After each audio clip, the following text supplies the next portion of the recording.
And that's the memo. Now for the top story tonight. One of the reasons that American workers and people all over the world are not making as much money as they should is crazy spending by some countries. In Cannes, France, the Economic Summit is trying to deal with Greece, which is about to go down the drain financially. Other entitlement states like Italy and Spain may be close behind. That causes the worldwide markets to panic, to constrict, not expand. That's why there are fewer jobs. Joining us now to analyze all of this, Tamara Draut, Vice President at Demos, a progressive think tank.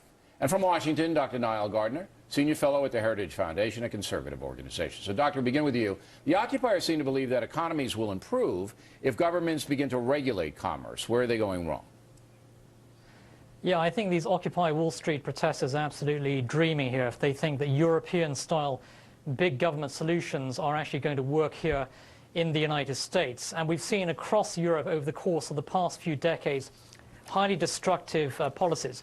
Very high taxation, overspending by governments, huge levels of borrowing, massive budget deficits, vast numbers of people out of work as a result. And I think that we're now seeing the collapse of the European project. We're seeing that very clearly in Greece. The last thing we need in the United States at this time are European-style big government solutions, which I think the vast majority of Americans clearly reject. And President Obama, who I think is a quintessentially European-style politician, has been trying to implement some of these European policies here in America, and to disastrous effect. So these protesters, I think, are hugely misguided in their thinking. They're heavily influenced clearly by Marxist ideas, and now they're turning to violence. So these protesters really, I think, represent the far left here in the United States, and they're trying to, well, they're calling really for failed policies that have been tried and tested for many decades in Europe and have been absolutely disastrous. Mr. Draut, how do you respond to that? Well, I don't think it's right to paint as broad of a brush as we are, that Greece somehow symbolizes a failure of the European project, which I think is what he said. We're leaving out a lot of European states that right now have a lot lower levels of unemployment than the United States. Germany, which spends a lot more on social spending, the so-called welfare state, than Greece does. Sweden, the Netherlands, Belgium, all of these countries have lower rates of unemployment than the United States does today.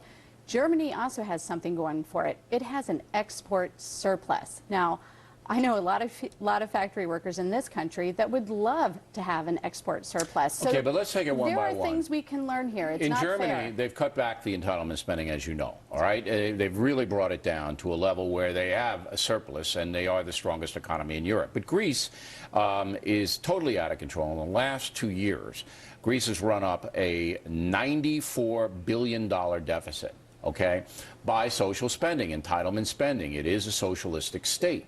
And that has happened in Italy, it had happened in Portugal, it's happened in Spain. So what I don't understand, what Dr. Gardner doesn't understand, and the protesters obviously don't understand, is if you allow the government to run the economy, as it does in Greece and the others I mentioned, it is a disaster. So why don't the occupiers get that and go into the free marketplace more? So here's some differences between Germany and Greece. Now, one is that Germany doesn't have a problem taxing millionaires. They actually don't run big deficits. What is the tax on millionaires They there? do not run big deficits there. What is the tax on millionaires in Germany? I'm not sure. I can tell you it's higher, but okay, I don't think it's any higher than it is here. They don't run deficits, to your point, and there's a reason. And they spend a lot more than we do on social spending. They finance their social spending. You're distorting it with taxes. With all due respect. They don't have any defense budget at all, none, zero. Okay, they don't protect themselves. We protect them. So you can't really compare that. Now, Dr. Gardner, Tamara's point is that if you run a government efficiently, as Germany does, that you can have both entitlement spending at a fairly comfortable level for those who need it, and a decent economy. Is she right?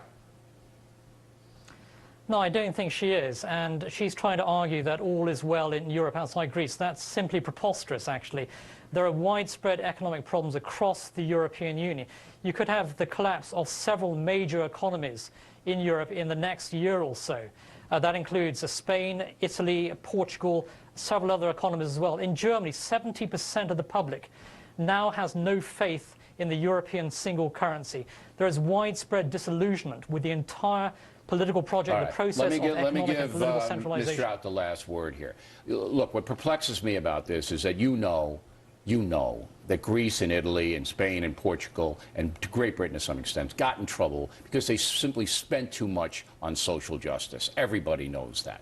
I'll give it a last word. What I know is they got into trouble when our deregulated financial markets caused a banking crisis that impacted the entire globe. You can't run deficits like Greece does, $98 billion in 2 years, and expect to survive. You can't. It has nothing to do with the financial markets. This is what they're spending. They weren't having a problem until we had a complete financial collapse. They weren't collapse. running a problem until they couldn't pay their debts based on this. All right. Mr. Draut, thank you very much. Doctor, as always, we appreciate it. Next on the rundown, Laura Ingraham on her.